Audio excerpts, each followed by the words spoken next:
Hello everyone. So இன்னைக்கு வந்து பாத்தீங்கன்னா நம்ம class 11th CBSE textbook ல இருக்கக்கூடிய first chapterல இருக்க example 17 தான் பார்க்க போறோம். So the example 17 வந்து பாத்தீங்கன்னா according to new textbook. So இந்த question வச்சு நீங்க in case உங்ககிட்ட old textbook இருந்துச்சு அப்படினா அந்த question வச்சு நீங்க என்ன example பார்த்துக்கலாம். So இப்போ வாங்க sum குள்ள போலாம். Example 17ல என்ன கொடுத்திருக்காங்க அப்படினா let a is equal to 1 2 3 4 5 6 7 and so on till 10 ஓகேங்களா. ஸோ அதாவது இப்போ ஏ செட்டில் வந்து பார்த்தீங்கன்னா 1 to 10 வரைக்கும் இருக்கு அண்ட் பி செட்டில் வந்து பார்த்தீங்கன்னா 2 3 5 7 கொடுத்துருக்கு. இப்போ நம்ம என்ன கண்டுபிடிக்கணும் அப்படின்னா ஏ இன்டர்செக்ஷன் பி தான் கண்டுபிடிக்கணும். ஸோ ஃபர்ஸ்ட் இப்போ இந்த சிம்பிளோட அர்த்தம் என்ன, இந்த சிம்பிள்னா என்னன்னு பார்த்துடலாம். ஸோ இந்த சிம்பிளோட அர்த்தம் வந்து பார்த்தீங்கன்னா இன்டர்செக்ஷன் அப்படின்னா ஒரு செட்டில் ரெண்டு செட்டில் இருக்கக்கூடிய காமனை மட்டும் நம்ம வெளியே எடுத்து எழுதுறது தான் இன்டர்செக்ஷன் அப்படின்னு அர்த்தம். இப்போ பாருங்க, உங்களுக்கு இன்கேஸ் கொஸ்டின்ல இன்டர்செக்ஷனுக்கு பதிலாக இப்படி யூனு போட்டு கொடுத்துருந்தா அது வந்து யூனியன், அதாவது ஒரு ரெண்டு செட்டுக்கு நடுவில் வந்து அந்த ரெண்டு செட்டில் இருக்கக்கூடிய நம்பர்ஸ் எல்லாத்தையும் எழுதணும். பட் ரெண்டு செட்லையும் சேம் நம்பர்ஸ் இருந்தால் அதை ஒரு வாட்டி தான் எழுதணும் அப்படின்றது தான் யூனியனோட அர்த்தம். பட் இப்போ நமக்கு இந்த கொஸ்டின்ல இன்டர்செக்ஷன் தான் கொடுத்துருக்காங்க. அப்போ இன்டர்செக்ஷன் என்ன, காமனை மட்டும் எடுத்து எழுதணும்னு அர்த்தம். அப்போ நீங்கள் கொஸ்டின்ல என்ன, அப்போ நீங்கள் கொஸ்டினுக்கு ஆன்சர் எழுதும்போது ஏவை ஃபர்ஸ்ட் எடுத்து எழுதிடணும், அப்புறமா பி எழுதணும். அதுக்கப்புறமா என்ன பண்ணணும்னா A intersection B is equal to அப்படின்னு போட்டு இப்போ பாருங்க A intersection B is equal டுன்னு போட்டு இப்போ ஏலையும் பிலையும் காமனாக இருக்கிறத மட்டும் எழுதுங்க. 1 இங்கே பியில் இல்லை, ஸோ அது எழுத வேணாம். உங்களுக்கு வந்து ரெஃபரன்ஸ்க்காக நீங்கள் பென்சிலில் இப்படி ஒரு ஸ்ட்ரைக் பண்ணிக்கலாம். நான் பெனில் பண்ணுறேன், பட் நீங்கள் எக்ஸாமில் பண்ணும்போது பென்சிலில் பண்ணிவிட்டு அப்புறம் எரேஸ் பண்ணிக்கணும். ஸோ இப்போ எங்கே 2 இருக்குது, ஸோ இங்கேயும் 2 இருக்குது, அப்போ நான் அதை எழுதிக்கிறேன். காமனாக சர்க்கிள் பண்ணிக்கோங்க, காமனாக எழுதுறதுனால. அடுத்து இங்கே 3 இருக்குது, இங்கேயும் 3 இருக்குது, அப்போ நான் இங்கே 3 எழுதிக்கிறேன்.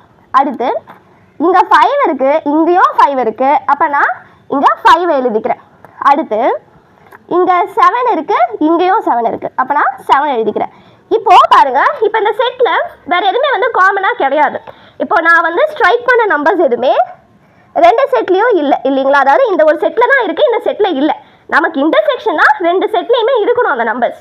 ஸோ இந்த நான் சர்க்கிள் பண்ண நம்பர்ஸ் வரைக்கும் தான் இந்த ஏ செட்லையும் இருக்குது, பி செட்லையும் இருக்குது. பட் நான் ஸ்ட்ரைக் பண்ண நம்பர்ஸ் ஏ செட்டில் மட்டும்தான் இருக்குது, பட் டி செட்டில் இல்லை.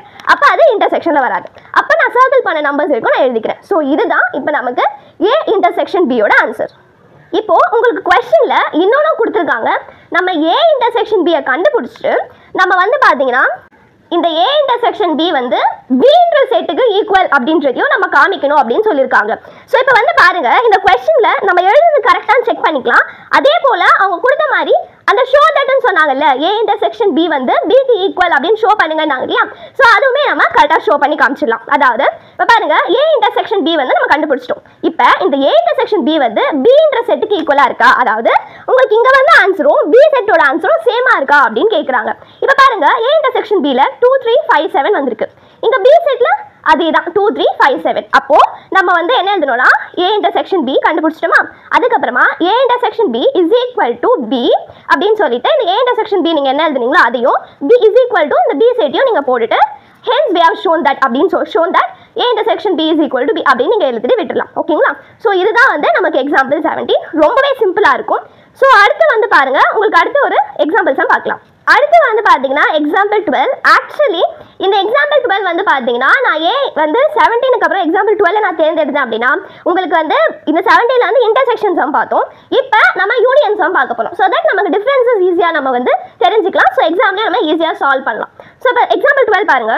Let a is equal to 2 4 6 8 and b is equal to 6 8 10 12 அப்படின்னு கொடுத்துருக்காங்க.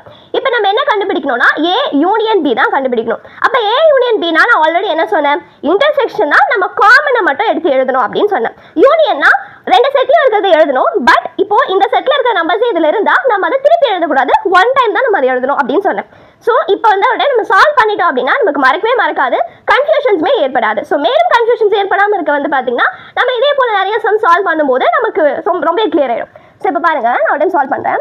இப்போ ஏ யூனியன் பி கண்டுபிடிக்க சொல்லியிருக்காங்க. So A union B is equal to இந்த செட்டில் இருக்கிறத நான் ஃபஸ்ட்டு எழுதிடுறேன் 2 4 6 8. ஓகேங்களா. இப்போ நான் 6 இந்த செட்டில் இப்போ இந்த செட்டில் இருக்கிறது நான் எழுதுறேன். ஆனால் இப்போ பாருங்க, இந்த செட்டில் ஆல்ரெடி ஏ செட்டில் இருந்த 6 இருக்குது 8 இருக்குது. அப்போ நான் திருப்பி எழுதணுமா, எழுதக்கூடாது. ஏன்னா நான் ஆல்ரெடி என்ன சொல்லியிருக்கேன், யூனியனா நோ ரிப்பீட்டேஷன் அப்படின்னு சொல்லியிருக்கேன். அப்போ இந்த 6 8 எழுதக்கூடாது. அடுத்து வந்து பாருங்க 10 எழுதிக்கலாம், அப்புறம் 12 எழுதலாம். அப்புறம் டைம் செக் பண்ணிக்கோங்க, பில இருக்கிறது ஏதாவது ஏல இருக்கா, ஏல இருக்கிறது ஏதாவது பில இருக்கா, நீங்க 2 வாட்டி எழுதிட்டீங்களா அப்படின்றத செக் பண்ணிக்கணும். ஓகேங்களா? ஸோ 1 டைம் தான் நம்ம எழுதணுமே தவிர்த்து நோ ரிப்பீட்டேஷன் ஆகக்கூடாது. ஓகேங்களா? இப்போ 6 8 நாங்கள் எழுதினா திருப்பி 6 8 எழுதக்கூடாது. ஓகே, அதான் வந்து அந்த யூனியனோட சிம்பிள் அர்த்தம். ஓகேங்களா?